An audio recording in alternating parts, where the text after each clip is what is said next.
안녕하세요. 나란말씀 국어학원 김도기 선생님입니다. 반갑습니다.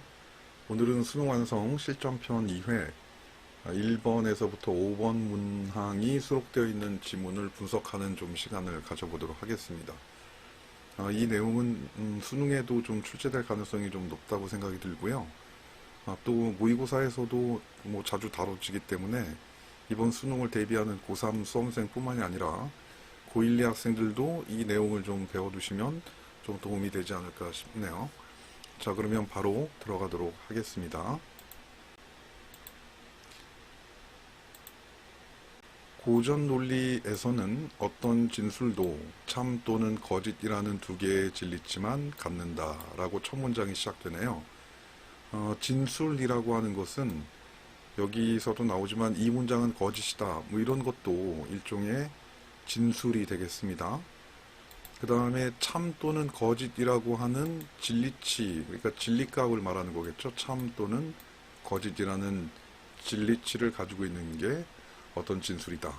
그러니까 뭐 예를 들어서 뭐 서울은 대한민국의 수도다. 뭐 같은 경우에 참이라고 하는 진리치를 갖겠죠. 또는 뭐 피노키오는 거짓말장이다. 그러니까 거짓이라면 부정, 피노키오는 거짓말장이가 아니다가 되겠네요. 자, 다음. 참과 거짓은 모순관계이므로 어떤 진술이 참이라면 그 진술을 부정할 경우 진리치는 거짓이 된다. 방금도 말씀을 드렸습니다. 자, 다음. 그래서 모든 진술은 참이거나 거짓이라는 배중률과 하나의 진술이 참이면서 동시에 거짓일 수 없다는 모순율은 고전 논리학에 반드시 지켜져야 했다. 그래서 지금 고전 논리학의 두 가지 원칙이 좀 소개가 되고 있는데 이 배중률과 모순율이 좀 비슷한 것 같지만 좀 달라요. 그래서 예를 들어서 제가 설명해 드리면 그 배중률은 참이거나 거짓이라고 하는 진리값을 진술은 어떤 진술은 가져야 된다는 건데 예를 들어서 우주에는 외계인이 산다 같은 경우는 현대의 과학기술로는 지금 참인지 거짓인지 이렇게 진리치를 부여할 수가 없죠. 그런 경우, 그런 진술은 배중률에 위배가 되는 어떤 진술이다라고 이렇게 이해하시면 될 것 같고요. 모순율 같은 경우는 참과 거짓이 모순관계인데 어떠한 진술이 참이면서 동시에 거짓의 진리치를 가질 수 없다. 두 개의 모순된 진리치를 가질 수 없다라는 것이 모순율입니다. 자, 그런데 이 문장은 거짓이다처럼 이걸 L 진술이라고 할게요. 자, 그래서 이 문장은 거짓이다처럼 L이라고 하는 진술처럼 자신이 거짓이라고 말하는 거짓말장이 진술은 고전 논리에 따를 경우에는 진리치를 단정할 수 없다. 즉 고전 논리 아까 방금 얘기했던 배중률이나 모순율을 적용할 때 진리치를 단정할 수 없다라는 겁니다. 그러면 왜 그럴까라고 하면서 질문을 던지면서 화제를 이어가고 있습니다. 자, 그러면 다음 단락으로 갈게요. 배중률에 의해서 L은 아까 L은 뭐였습니까? L은 이 문장은 거짓이다였어요. 이 문장은 거짓이다가 바로 L 문장이었습니다. 이게 L이었어요. 배중률에 의해서 L은 참이거나 거짓이어야 한다. 우선 L이 참이라고 가정해보자. 그러면 이제 우리가 이 L 같은 경우를 참이라고 가정을 한번 해볼게요. 이거를 참이라고 가정을 한번 해보자. 그러면 어떤 결론이 나오는지 한번 봅시다. 그러면 이 문장은 거짓이다가 참이 되어 L은 거짓이 된다. 즉 L은 참이라고 가정하는 동시에 결론은 거짓이라는 의미가 되어 모순율을 위반한다. 자, 그러면 여기 좀 설명을 좀 드리면 이 문장은 거짓이다가 참이기 때문에 우리는 이 문장의 내용을 따라야 되는 거죠. 이 문장의 어떤 논리를 따라야 되는 건데 그러면 이 문장은 스스로가 자기 스스로를 거짓이다라고 얘기를 하고 있는 문장이 되는 거잖아요.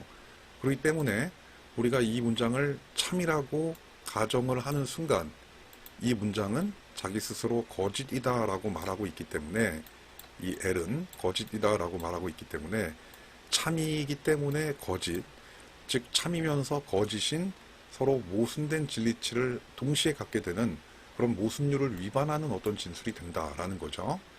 자, 그러면 다음으로 이제 가도록 하겠습니다. 따라서 L이 참이라는 가정은 버려야 한다라고 하고 있네요. 자, 이번에는 반대로 L이 거짓이라고 가정해 보자. 그러면 이 문장은 거짓이다가 거짓이 되어 L은 참이 된다 라고 하고 있네요. 자, 이건 뭐냐면 이 문장은 거짓이다를 우리가 거짓이라고 가정을 하면 위에 있는 문장을 우리가 부정을 해야 되는 거거든요. 위에 있는 진술을 부정을 해야 되는데 부정을 하게 되면 이 문장은 거짓이다를 부정하면 아까 처음에 뭐라고 그랬습니까? 이 문장은 참이다가 된다고 그랬죠.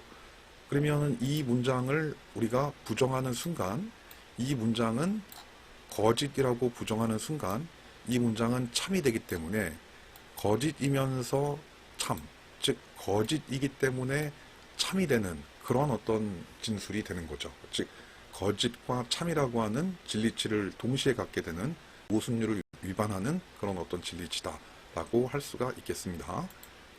자, 이 또한 모순율을 위반함으로 L이 거짓이라는 가정도 버려야 한다. 하나의 진술에서 상호 모순되는 두 개의 진술이 도출되는 것을 논리적으로 역설이라고 한다. 거짓말쟁이 진술에서는 참이라고 가정하면 거짓과 거짓이라고 가정하면 참이 도출되는데 이를 거짓말쟁이 역설이라고 한다 라고 되어 있네요. 자, 그럼 이제 세 번째 단락 들어가도록 하겠습니다. 이 세 번째 단락은 좀 미리 말씀드리면 자기지시성이 있는 진술에 대해서 좀 설명을 하는 그런 어떤 단락이 되는데요. 그 이유는 이제 곧 나오지만은 타르스키라고 하는 학자가 이 거짓말쟁이 진술을 해소하기 위해서 이런 어떤 이론을 전개하거든요. 이제 그런데 그 전제가 뭐냐면 이런 거짓말쟁이 진술이 이 자기지시성 때문에 발생한다라고 보는 그런 어떤 견해를 피력합니다. 자, 그러면 살펴보도록 하죠. 자기 자신을 말하는 문장 구조가 사용된 진술을 자기지시성이 있는 진술이라고 한다. 그래서 뭐 자기지시적인 진술, 자기지시적인 문장 이렇게 얘기도 합니다. 자, 다음. 한국의 수도는 서울이라는 한국의 수도가 어디인지 말할 뿐 자기지시성은 없다. 그래서 이번에는 자기지시성이 없는 어떤 진술을 먼저 얘기해요. 하지만 이 문장은 한국어 문장이다는 자기 자신을 가리키며 그것이 어떤 언어로 이루어져 있는지를 말하고 있으므로 자기지시성이 있다. 그러니까 뭐 예를 들어서 여기 제가 피노키오는 거짓말쟁이다 이렇게 제가 진술을 하면 이 경우는 자기지시성이 없는 거죠. 이제 자기지시성이 없는 그런 진술이 되는데 그런데 피노키오가 직접 자기가 이제 얘기를 하면서 나는 거짓말쟁이다 이렇게 피노키오가 이제 얘기를 한다면 이 경우는 자기지시성이 있다라고 볼 수가 있는 거죠. 그러니까 위에 있는 거는 자기지시성이 있는 진술이 아니고 밑에 있는 이것이 자기지시성이 있는 그런 어떤 진술이 된다라는 어떤 내용이에요. 자, 다음 20세기 초 타르스키는 거짓말쟁이 진술에 사용된 자기지시성 때문에 역설이 생긴다고 보았다. 그러니까 우리가 앞서서 이 문장은 예를 들어서 이 문장은 거짓이다 같은 경우는 이 문장이 이제 L이었지 않습니까? 이 문장 자체가 L 진술이었는데 이 진술 문장은 자기 스스로를 거짓이라고 얘기하고 있기 때문에 이 문장은 거짓이다는 자기지시성이 있는 그런 진술이 되는 것이고요. 그래서 역설이 생긴다고 타르스키는 보고 있네요. 물론 이제 그 뒤에 단락에 보면은 이제 학자들이 이 자기지시성이 있어도 역설이 안 되는 경우도 있고 또 자기지시성이 없어도 역설이 되는 경우도 있다라고 하면서 이 타르스키의 견해를 또 반박하는 내용이 나오는데요. 이제 그건 이따 보도록 하고 이어서 이제 가도록 하겠습니다. 그는 진술의 진리치에 대한 고전 논리학의 가정을 고수하는 관점에서 그러니까 우리 진술의 진리치에 대한 고전 논리학의 가정이 그러니까 배중률이라는 것도 있었고요. 그리고 모순율이라고 하는 것도 있었습니다. 그래서 다시 좀 복습을 하면 배중률이라고 하는 것은 어떠한 진술은 참이거나 거짓의 진리치를 가져야 된다라는 거고요. 모순율은 어떠한 진술이 참과 거짓이 서로 모순 관계인데 이 모순 관계의 진리치를 동시에 가질 수 없다라는 거였죠. 이제 그런 어떤 관점에서 거짓말장의 역설을 해결하기 위해 언어 위계론을 제시하였다라고 하고 있네요. 자, 그러면 이제 다음 단락에는 아마도 이 언어 위계론, 타르스키의 언어 위계론이 소개가 되는 그런 어떤 단락이 제시가 되겠죠. 자, 그럼 다음 단락 가도록 하겠습니다. 자, 그럼 다음 단락 언어 위계론에 대해서 설명하고 있는 그런 지문으로 이제 갈 텐데요. 여러분들 그 독서 같은 경우 이제 비문학을 이제 독서라고 하죠. 이 독서 지문에서 제가 또 팁을 드리면 뭐 학생들마다 좀 이 독해력의 어떤 차이가 있는데요. 좀 본인이 좀 늦다고 생각하는 어떤 친구들 같은 경우에 이걸 빨리빨리 읽으려고만 하지 마세요. 뭐 어떤 키워드만 이렇게 본다라든가 뭐 단락의 어떤 첫째 줄, 뭐 아니면 단락의 마지막 줄 이 부분만 이제 본다라든가 뭐 등등의 어떤 이야기들이 있는데 이 독서, 비문학의 독해의 어떤 정석은 한 문장 한 문장을 온전하게, 완전하게 이해하는 겁니다. 그리고 나서 한 문장을 이해한 다음에 다음 문장으로, 그리고 그 다음 문장으로 이렇게 가주는 것이다.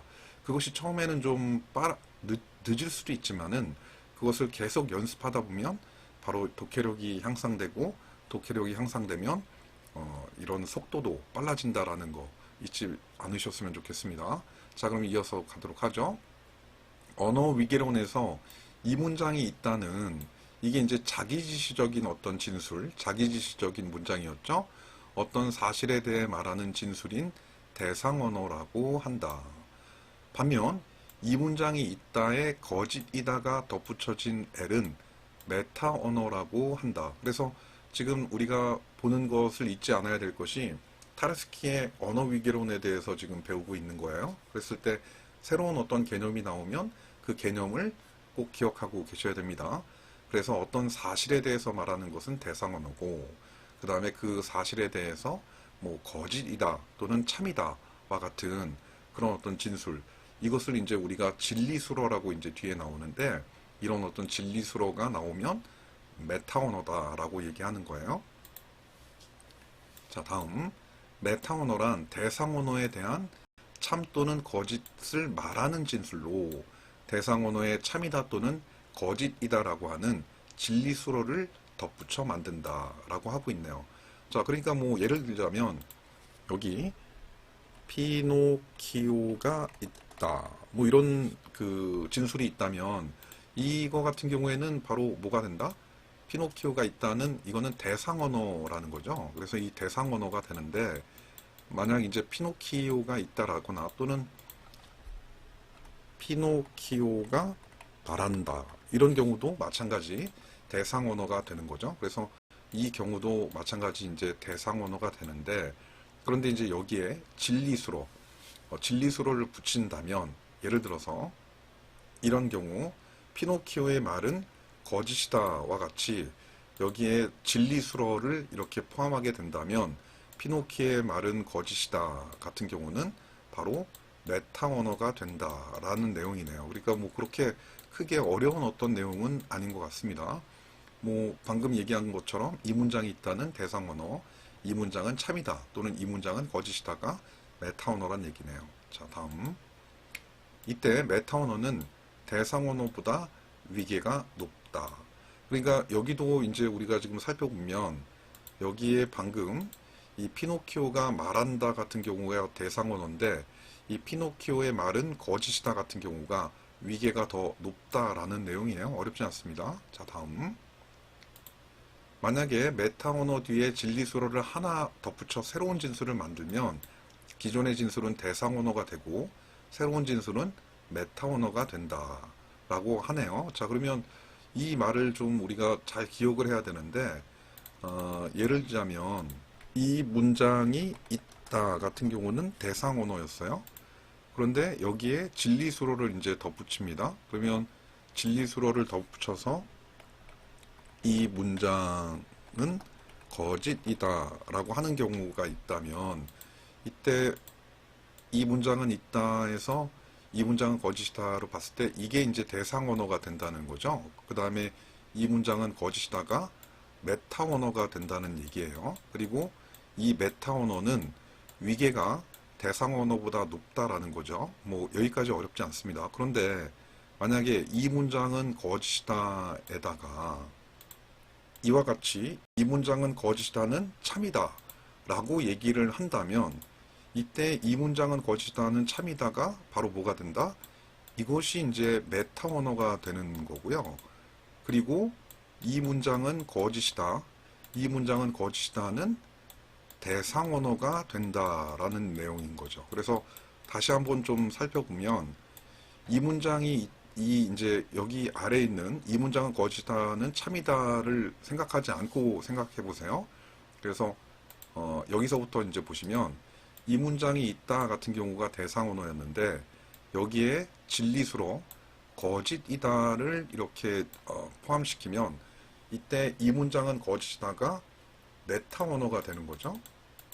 메타 언어가 되고 이 문장이 있다가 대상 언어인데, 이 문장은 거짓이다에 다시 한 번 더 진리수로를 덧붙인다면, 그러니까 지금 여기 진리수로 참이다 같은 경우를 덧붙이게 된다면, 그럼 이때 이 문장은 거짓이다는 참이다가 메타 언어가 되고 이 문장은 거짓이다는 대상 언어가 된다라는 내용이네요.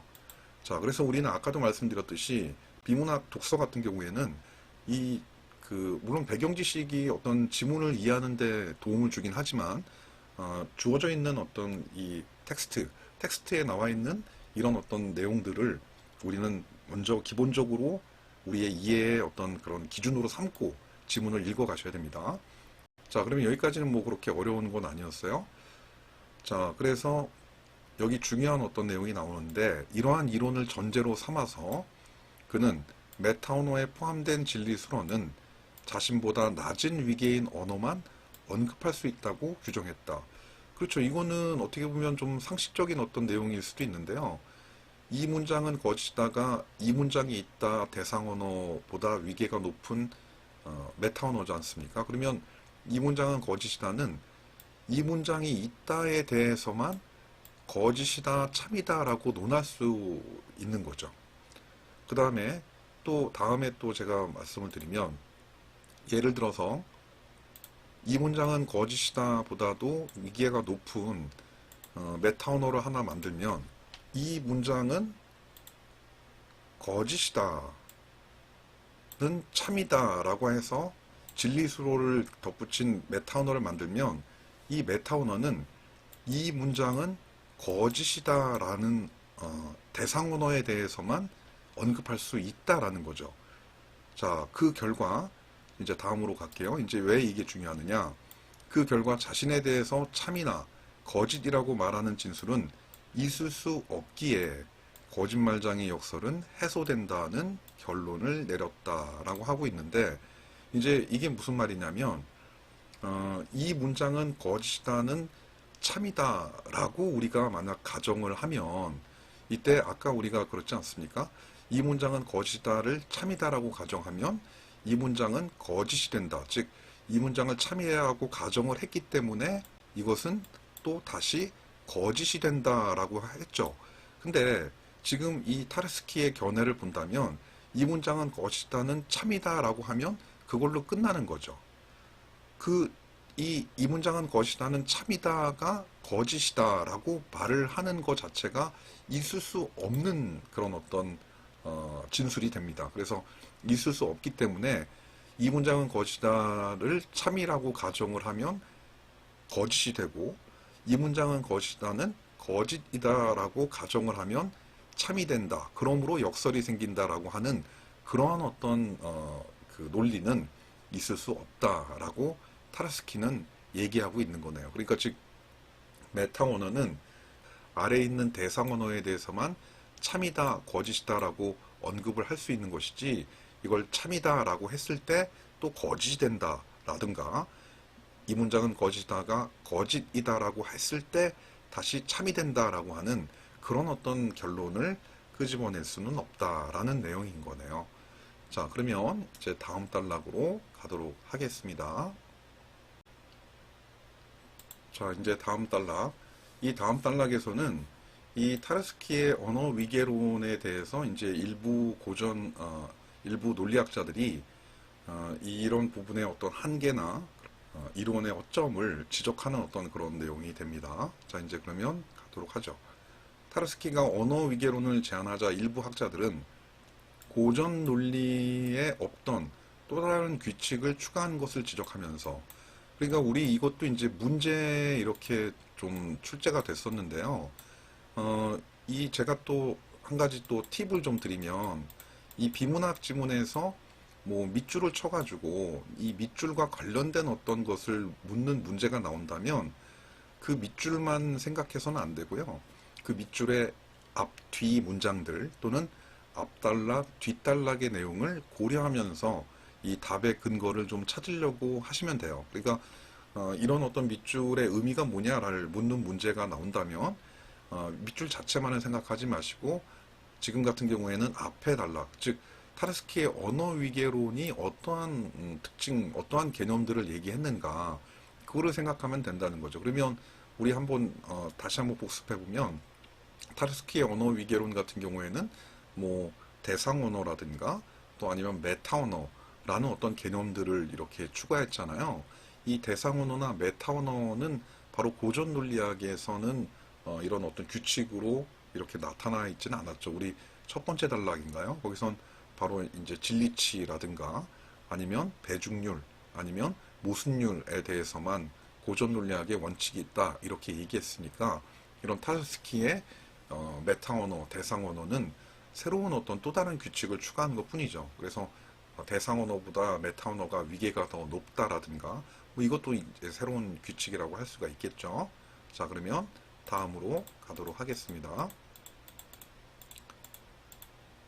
자, 그렇게 그 지적하면서 이 때문에 고전 논리의 가정 안에서 역설이 해소된 것으로 보기는 어렵다고 이론의 한계, 즉 타르스키의 언어 위계론이라고 하는 그 이론의 한계를 주장했다.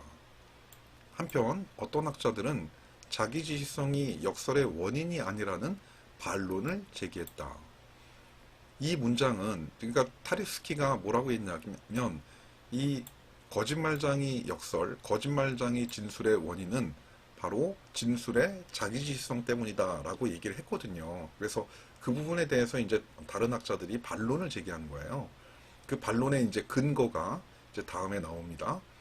자, 이 문장은 참이다는 자기지시성이 있지만 역설이 발생하지 않는다. 그렇죠. 이 문장은 참이다 같은 경우는 이 문장이 참이다가 참이면 그냥 이 문장은 참인 거예요. 그러면 참이라고 하면은 참이 되는 거니까 이건 역설이 아니죠. 자, 그 다음에 이 문장은 참이다가 거짓이라면, 거짓은 아까 뭐라고 했습니까? 이제 거짓의 반대가 부정을 하는 거잖아요. 거짓. 그러면 이 문장은 참이다가 거짓이면 이 문장은 참이다를 부정해서 이 문장은 거짓이 됩니다. 그러면 이 문장은 참이다가 거짓이면 거짓이기 때문에 모순적인 어떤 진리치를 동시에 갖지 않죠. 그렇기 때문에 역설이 발생하지 않는다. 여기 나오네요. 참이라면 참일 것이고 거짓이라면 거짓이기 때문이다. 또는 두 진술로 구성된 뒤 문장은 거짓이다, 앞 문장은 참이다의 경우 두 진술에는 자기지시성이 없어도, 그렇죠, 자기지시성이 없어요. 뒤 문장에 대해서 얘기하는 것이고 그 다음에 뒤 문장은 앞 문장에 대해서 얘기하는 거니까 이 문장, 뒤 문장은 거짓이다도 자기지시성이 없고요. 앞 문장은 참이다도 자기지시성이 없죠. 이렇게 자기지시성이 없어도 역설이 발생한다. 그래서 이제 여기는 또 제가 읽고 나서 설명해 드리겠습니다. 앞의 진술을 참이라고 가정하면 뒤의 진술인 앞 문장은 참이다는 거짓이 된다. 이는 참이라고 가정하는 동시에 결론이 거짓이 되어 모순율을 위반한다. 즉 거짓말장이 역설이 된다는 얘기죠. 그러면 이제 요거 한번 설명을 해 드릴 텐데요. 무슨 말씀이냐면 뒷문장은 거짓이다를 우리가 참이라고 가정을 한번 해보겠습니다. 뒷문장은 거짓이다를 참이라고 가정을 하면 여기 앞문장은 참이다가 뭐가 되는 겁니까? 이게 거짓이 되는 거죠. 거짓이 되는 거예요. 그러면 앞문장은 참이다가 거짓이면 이걸 부정을 해야 되는 거죠. 그러면 앞문장은 참이다를 부정을 하면 앞문장은 거짓이 되는 거죠. 그러면 지금 방금 우리가 전제 앞문장을 참이다라고 가정을 하면 뒤에 문장의 내용이 거짓이 되기 때문에 이 뒤에 문장을 부정을 하면 앞문장은 거짓이 돼서 앞문장 자체는 참이면서 동시에 앞문장은 거짓이 되는 거죠. 자, 이해할 수 있겠습니까?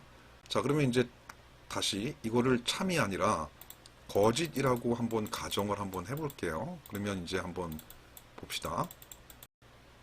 뒷문장은 거짓이다라고 하는 문장이 우리가 이 앞에 있는 문장을 우리가 거짓이라고 한번 가정을 할게요.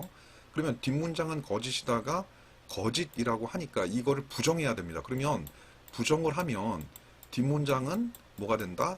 참이 되는 거예요. 이 진술 자체를 부정하니까. 그러면 뒷문장은 참이 되니까 이거를 쫓아가서 우리가 이 뒷문장에 있는 이 앞문장은 참이다가 참이라는 얘기가 되잖아요. 그러면 앞문장은 참이다가 참이니까 그러면 이 앞에 있는 문장, 즉 이 앞에 있는 문장이 참이 되는 거죠. 근데 우리가 처음에는 뭐라고 그랬습니까? 이 앞문장을 거짓이라고 가정을 했잖아요. 그런데 앞문장을 거짓이라고 가정을 했는데 결과론적으로는 앞문장은 참이 돼 버리는 거니까 그래서 거짓이면서 동시에 참인 그런 어떤 모순된 값을 갖는다라는 겁니다. 상당히 좀 복잡하죠? 자, 그러면 다음으로 좀 가도록 할게요. 반대로 앞의 진술을 거짓이라고 가정하더라도 모순율을 위반하는 것을 알 수 있다. 이걸 지금 방금 했습니다. 자, 그러면 다음 단락으로 가도록 하겠습니다. 자, 이제 마지막 단락 이렇게 보도록 하죠. 20세기 후반에는 진술의 진리치에 대한 고전 논리의 가정을 포기하는 관점에서 거짓말장이 진술을 이해하려는 시도가 있었다. 그래서 이 진술의 진리치에 대한 고전 논리학의 가정은 아까도 얘기가 나왔지만은 바로 배중률과 모순율이죠. 그러니까 배중률 같은 경우에는 어떠한 진술은 참이거나 또는 거짓이어야 한다라는 거였고요. 즉 그런 진리치를 가져야 된다는 거고요. 모순율 같은 경우는 어떠한 진술은 거짓이면서 동시에 참일 수 없다라는 거네요. 자, 그러면 크립키는 이제 봅시다. 크립키는 참도 아니고 거짓도 아닌 진리치를 가진 진술이 존재할 수 있다고 주장했다. 그러니까 이거는 바로 배중률에 위배가 되는 그런 진술도 있을 수 있다라는 거죠. 자, 거짓말장이 진술이 그러한 사례에 해당한다고 보았다. 그러니까 거짓말장이 진술은 참도 아니고 거짓도 아니다라고 크립키는 본 거고요.